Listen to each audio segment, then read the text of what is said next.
Hello, good morning. कक्षा 10 के धातु और अधातु रसायन विज्ञान के लेसन में अगला वीडियो आगे बढ़ रहे हैं हम। अयस्क, किस तरीके से हम अयस्क से धातु को निष्कर्षित करेंगे, पूरा एक चार्ट बना रखा है। अयस्क का सांद्रण 3 प्रकार की धातुओं के लिए अलग अलग होता है। वो धातुएं जो अधिक क्रियाशील हैं, सक्रियता श्रेणी में बिल्कुल ऊपर आती हैं। वो धातुएं जो सक्रियता श्रेणी में बीच में आती हैं, जो कम क्रियाशील हैं, मध्यम में पड़ती हैं, कम अधिक क्रियाशील से थोड़ा कम, और सबसे नीचे जो श्रेणी में जो आती हैं वो निम्न क्रियाशील धातुएं होती हैं। तो इन धातुओं से हम किस प्रकार से धातुओं को बाहर निकालते हैं, ठीक है।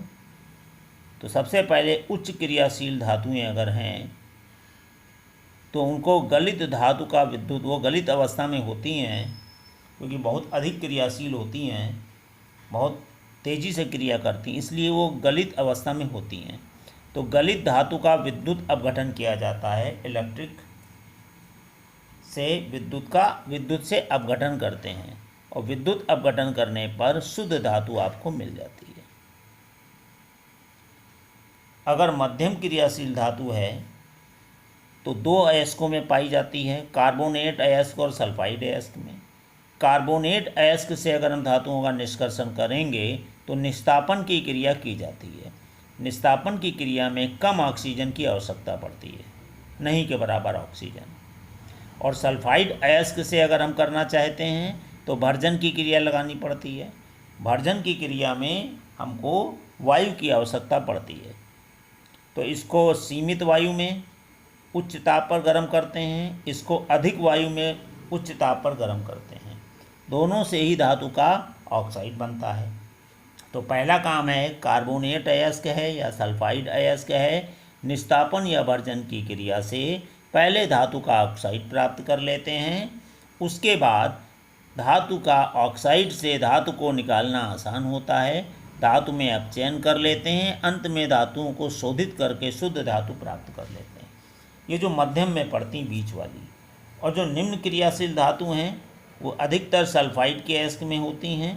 इनको भर्जन की क्रिया के द्वारा धातु में बदलते हैं, उसके बाद इसको हम परिष्करण करके बाहर निकाल लेते हैं। तो ये पूरा चार्ट है किस तरीके से अयस्कों का हम सांद्रण करते हैं। अब एक एक करके हम तीनों के विषय में आपको डिटेल में बताएंगे। आगे बढ़ते हैं हम लोग। तो ये चार्ट आपने देखा।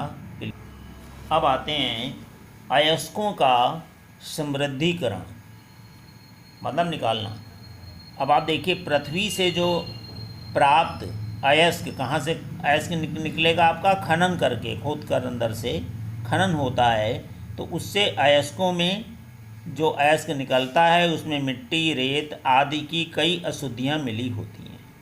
इन अशुद्धियों को हम रसायन विज्ञान की भाषा में गैंग बोलते हैं।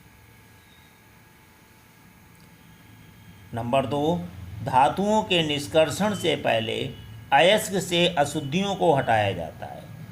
इसके लिए कई विधियों का प्रयोग करते हैं।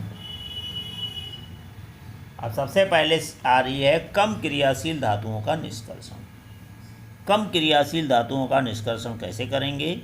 ये वे धातुएं हैं जो सक्रियता श्रेणी में सबसे नीचे पाई जाती हैं, बहुत कम क्रियाशील होती हैं। तो इन धातुओं के ऑक्साइड को केवल गर्म करने से ही धातु प्राप्त हो जाती है, यानी ये धातु के ऑक्साइड के रूप में होंगी। ऑक्सीजन प्रचुर मात्रा में है पृथ्वी पर, इसलिए वे ऑक्सीजन से मिलकर अपना अयौगिक बना लेती हैं। और इन धातुओं के ऑक्साइड को केवल गर्म कर देने से ही आपकी धातु निकल आती है। तो क्या करना होगा? केवल इसको हम गर्म कर लेते हैं। जैसे उदाहरण के तौर पर मरकरी का अयस्क सिनेबार, जिसको HgS कहते हैं। मरकरी का अयस्क यानी पारा का अयस्क क्या है? सिनेबार। तो सिनेबार मरकरी या पारा का एक अयस्क है। तो वायु में इसको जब हम गर्म करते हैं तो यह पहले मर्क्यूरक ऑक्साइड में बदल जाता है।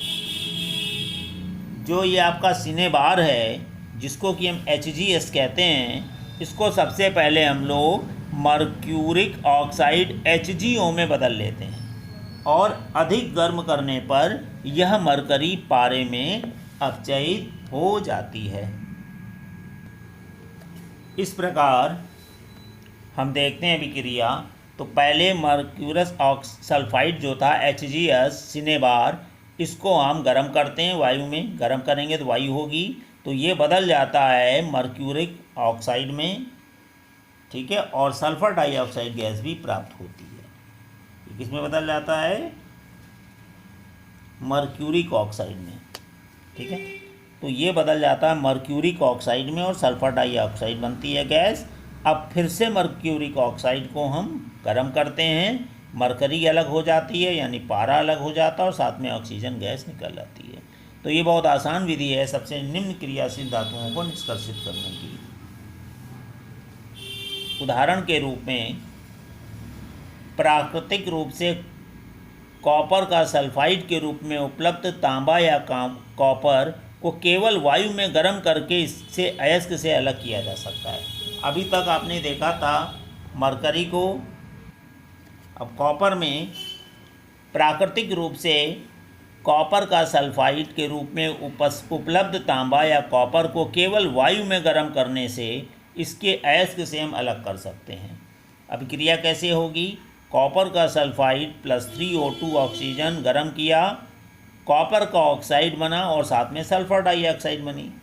अब कॉपर के ऑक्साइड को फिर से हम गर्म करेंगे, कॉपर के ऑक्साइड और कॉपर का सल्फाइड, इसमें कुछ मात्रा में कॉपर सल्फाइड रह जाती है। फिर से जब हम गर्म करेंगे तो कॉपर अलग हो जाएगी, सल्फर डाइऑक्साइड अलग हो जाएगी। तो ये आपकी निम्न क्रियाशील धातु का निष्कर्षण हुआ। हाँ, तो एक बार पुनः उसका रिवीजन कर लें। अयस्कों का समृद्धिकरण हमने आज बताया। पृथ्वी में जो अयस्क मिलते हैं आपको खनन से, उस अयस्कों में मिट्टी, रेत आदि की अशुद्धियाँ होती, जिन्हें हम गैंग कहते हैं। तो सबसे पहला काम होता है इन अशुद्धियों को हम दूर कर लेते हैं, ठीक है। तो कम क्रियाशील धातुओं का निष्कर्षण कैसे करेंगे? इसके लिए ये धातुएं सक्रियता श्रेणी में सबसे नीचे आती हैं, इसलिए ये कम क्रियाशील हैं। इन धातुओं को हम पहले ऑक्साइड में बदल लेते हैं। अगर नहीं है ऑक्साइड में है तो आराम से ये निकल आती हैं। तो इन धातुओं के ऑक्साइड को केवल गर्म करने से ही धातु प्राप्त हो जाती है। उदाहरण के लिए सिनेबार मरकरी का एक अयस्क है, तो सबसे पहले वायु में गर्म करते हैं तो यह पहले मर्क्यूरिक ऑक्साइड HgO में बदल जाती है। इसके बाद इसको और गर्म करेंगे, मर्क्यूरिक ऑक्साइड को गर्म करेंगे तो ये मरकरी पारे में अपचयित हो जाती है। और अभिक्रिया किस तरीके से होगी आपकी? अब देखिए, मर्क्यूरिक सल्फाइड जो था इसको ऑक्सीजन की उपस्थिति में गर्म किया गया, मर्क्यूरिक ऑक्साइड में बदला, सल्फर डाइऑक्साइड गैस निकली। अब मर्क्यूरिक ऑक्साइड को फिर से गर्म किया तो आपका ये द्रव अवस्था में मिल गया पारा और ऑक्सीजन गैस मुक्त हो गई। इसी तरह दूसरा उदाहरण हम लेते हैं। प्राकृतिक रूप से कॉपर का सल्फाइड, कॉपर जो है कॉपर के सल्फाइड के रूप में उपस्थित होता है, यानी तांबे के सल्फाइड में होता है। तो इसको केवल वायु में गर्म करके अयस्क से अलग किया जा सकता है। तो सबसे पहले ये जो आपका तांबा था सल्फाइड के अयस्क के रूप में इसको गर्म किया तो ये कॉपर के ऑक्साइड में बदल गया और सल्फर डाइऑक्साइड। अब कॉपर का ऑक्साइड और थोड़ी सी ये कॉपर का सल्फाइड लेके दोनों को गर्म किया तो कॉपर अलग हो गया और सल्फर डाइऑक्साइड गैस आपकी मुक्त हो गई। इस तरीके से कॉपर का निष्कर्षण कर लिया जाता है। ये कौन सी धातुएं थी? निम्न क्रियाशील धातुएं थी। तो आज के वीडियो में हम यहीं तक रखते हैं। कल हम आपको मध्य क्रियाशील धातुओं के विषय में बताएंगे। धन्यवाद।